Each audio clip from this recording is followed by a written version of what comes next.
ខ្ញុំតើបានស្គាល់បានឃើញផ្ទាល់នេត្រាគិតភាពល្អអងចា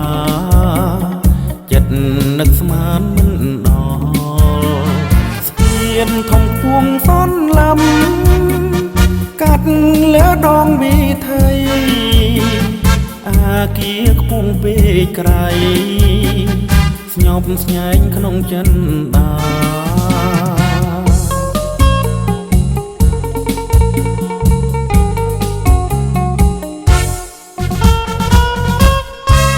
ស្ពានវែងកាត់ទី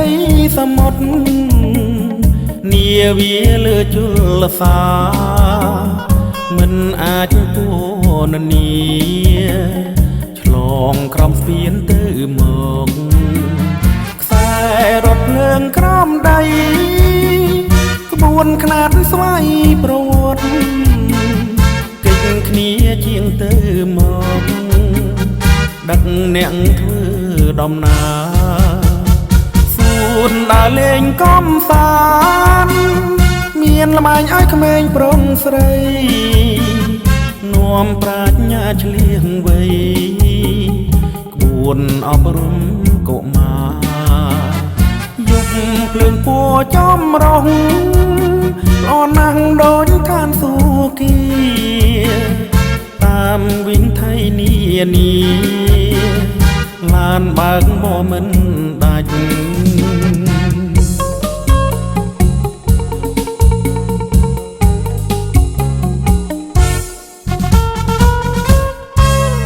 ចៃដន្យបានជួបស្រីម្នាក់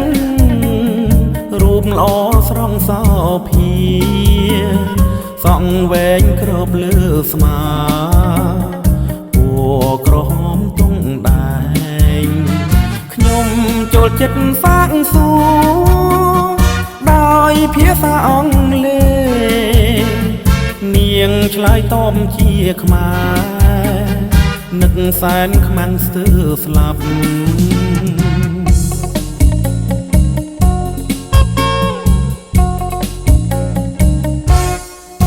ស្អាតណាស់មើលមិនស្គាល់ស្រីខ្មែរលើដៃអាមេរិកចង់សួររាប់អានជាមិត្តតែមិនហ៊ានវាចាខ្ញុំជានិស្សិតខ្មែរមកបំពេញវិជ្ជា3ឆ្នាំចប់កាលណាទៅស្រុកកំណើតវិញ